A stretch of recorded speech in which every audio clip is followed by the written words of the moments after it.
بسم اللہ الرحمن الرحیم۔ اللہ تبارک و تعالی قرآن کریم کی سورہ لقمان میں ارشاد فرماتا ہے، اور ہم نے انسان کو اس کے ماں باپ کے بارے میں تاکید کی ہے، اس کی ماں نے سستی اور کمزوری پر کمزوری برداشت کرتے ہوئے اس کو پیٹ میں رکھا اور 2 سال میں اس کا دودھ چھوٹتا ہے۔ تاکید یہ ہے کہ اے انسان، تو میرا اور اپنے ماں باپ کا حق مانا کر، کیونکہ آخر مجھ ہی تک واپس آنا ہے، اور اگر وہ دونوں تجھ پر اس بات کا زور ڈالیں کہ تو ایسی چیز کو میرا شریک ٹھہرا جس کے معبود ہونے کی دلیل تیرے پاس نہیں ہے، تو ان دونوں کا کہنا نہ مان، ہاں دنیاوی معاملات میں بھلی طرح ان کا رفیق اور ہم صحبت رہ، اور اسی شخص کی راہ چل جو میری طرف رجوع ہوا، پھر تم سب کو میری طرف واپس آنا ہے، سو میں تم کو ان تمام اعمال کی حقیقت سے آگاہ کر دوں گا جو تم کیا کرتے تھے۔ ناظرین، ان آیت کریمہ کا شان نزول ایک کم عمر نوجوان کا انوکھا اور عجیب واقعہ ہے۔ جس نوجوان کا یہ واقعہ بیان کیا جا رہا ہے وہ مکہ مکرمہ کے اعلیٰ نسب اور شریف نوجوان تھے، انہیں معاشرے میں عزت کی نگاہ سے دیکھا جاتا تھا۔ یہ نوجوان حضرت سعد بن ابی وقاص رضی اللہ تعالی عنہ تھے۔ جس وقت اسلام مکہ مکرمہ میں پھیلنے لگا اس وقت سعد بن ابی وقاص ایک کم عمر نوجوان تھے۔ وہ بڑے نرم اور نازک احساسات کے مالک، والدین کے انتہائی فرما بردار اور خاص طور پر اپنی والدہ محترمہ سے بہت زیادہ محبت رکھنے والے تھے۔ سعد بن ابی وقاص کی عمر اس وقت 17 برس تھی، لیکن اس کے باوجود اللہ تعالی نے ان کو بڑی عمر کے لوگوں جیسی عقل مندی اور سمجھداری عطا فرما رکھی تھی۔ ان کو ان بچکانہ کھیلوں سے کوئی رغبت نہیں تھی جن میں ان کے ہم عمر نوجوان بہت دلچسپی کا اظہار کرتے اور بڑے شوق سے حصہ لیتے تھے۔ وہ کھیلوں میں اپنا وقت ضائع کرنے کے بجائے اپنی کوششیں صرف تیروں کی تیاری، کمانوں کی درستگی اور تیر اندازی کی مشق میں صرف کیا کرتے تھے۔ ان کی یہ محنت دیکھ کر اندازہ ہوتا تھا کہ شاید وہ خود کو مستقبل میں کسی عظیم الشان کارنامے کے لیے تیار کر رہے ہیں۔ ان کا دل اپنی قوم کی برائیاں اور غلط عقائد کو دیکھ ہمیشہ بے چین رہتا تھا جس میں وہ مبتلا تھی۔ ایسا محسوس ہوتا تھا کہ وہ نبی کریم صلی اللہ علیہ وآلہ وسلم کے منتظر ہیں جو لوگوں کو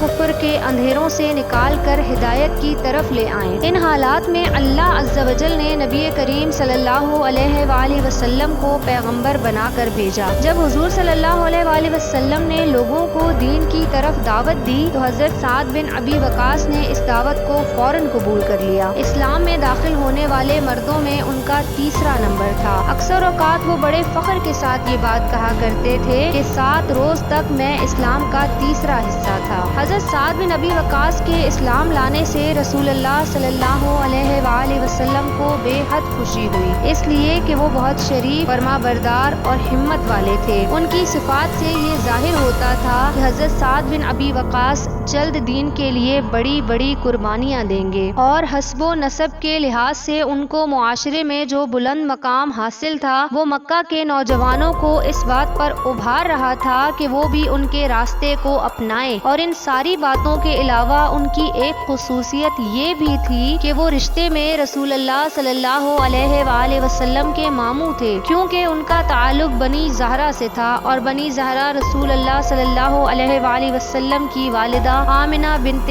وہب کا قبیلہ تھا، اور رسول اللہ صلی اللہ علیہ وآلہ وسلم ان کے ساتھ اس رشتے کا تذکرہ فرمایا کرتے تھے۔ ایک روایت میں ہے کہ رسول اللہ صلی اللہ علیہ وآلہ وسلم چند صحابہ کرام کے ساتھ تشریف فرما تھے کہ آپ نے سامنے سے حضرت سعد بن ابی وقاص کو آتے ہوئے دیکھا تو فرمایا کہ یہ میرے ماموں آ رہے ہیں، کوئی ان جیسا اپنا ماموں ہے تو دکھلائے۔ ناظرین، حضرت سعد بن ابی وقاص کا قبول اسلام کا معاملہ اتنی آسانی اور سہولت کے ساتھ نہیں گزرا، بلکہ اس کی وجہ سے انہیں سخت آزمائش کے دور سے گزرنا پڑا۔ ان کی آزمائش کی سختی کا یہ عالم تھا کہ اللہ تعالی نے ان کے متعلق آیات نازل فرمائی۔ چنانچہ حضرت سعد فرماتے ہیں کہ میرے قبول اسلام سے 3 دن پہلے کی بات ہے، میں نے ایک رات خواب دیکھا کہ میں اندھیروں میں ڈوبا ہوا ہوں اور ان اندھیروں سے باہر آنے کے لیے ہاتھ پاؤں مار رہا ہوں۔ اچانک ایک چاند میرے سامنے ظاہر ہوا، میں اس کی طرف چل پڑا۔ میں دیکھ کر حیران رہ گیا کہ مجھ سے پہلے چند لوگ اس چاند تک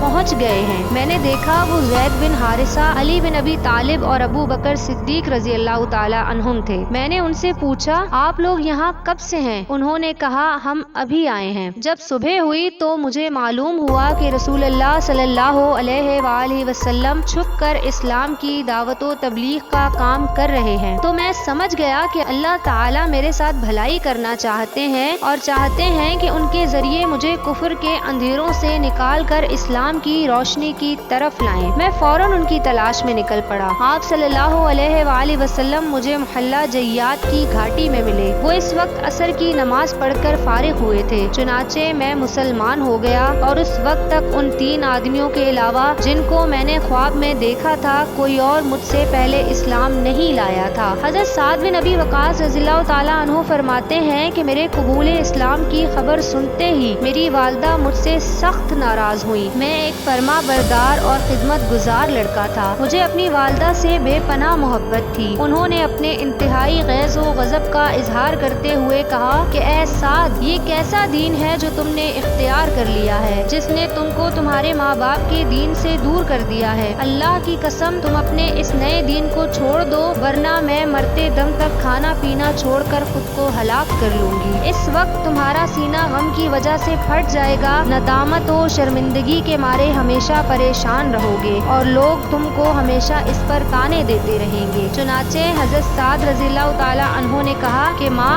ایسا نہ کرو، کیونکہ میں کسی بھی قیمت پر اپنے دین کو نہیں چھوڑ سکتا۔ لیکن وہ اپنی دھمکی پوری کرنے پر جم گئی۔ انہوں نے کھانا پینا سب چھوڑ دیا۔ آخر کئی روز مسلسل فاقہ کشی کی وجہ سے ان کا جسم دبلا ہو گیا، ہڈیاں کمزور ہو گئی اور اعضاء ڈھیلے پڑ گئے۔ حضرت سعد رضی اللہ تعالیٰ عنہ فرماتے ہیں کہ میں تھوڑے تھوڑے وقفے کے بعد ان کے پاس جا کر کہتا تھا کہ کچھ کھا لیں، مگر وہ سختی سے انکار کر دیتی تھی اور قسم کھا کر کہتی تھی یا تو تم اپنے دین کو چھوڑ دو ورنہ میں کھانا پینا چھوڑ کر اپنی جان دے دوں گی۔ اس وقت حضرت سعد بن ابی وقاص رضی اللہ تعالی عنہ نے فرمایا میری والدہ محترمہ، بے شک میں آپ کے ساتھ شدید محبت رکھتا ہوں، لیکن اللہ اور اس کے رسول کی محبت مجھے آپ کی محبت سے زیادہ ہے۔ اللہ کی قسم اگر آپ کی 1000 جانیں ہوں اور وہ سب جانیں ایک ایک کر کے نکل جائیں تب بھی میں اپنے دین کو نہیں چھوڑ سکتا۔ جب والدہ نے اپنے بیٹے کا یہ اٹل فیصلہ سنا اور ثابت قدمی کو دیکھا اور ان کو یقین ہو گیا کہ یہ اپنے دین کو کسی حال میں چھوڑنے والا نہیں ہے، تو آخر وہ اپنی قسم سے باز آ گئی اور کھانے پینے پر مجبور ہو گئی۔ اسی موقع پر اللہ تعالیٰ نے قرآن مجید کی یہ آیت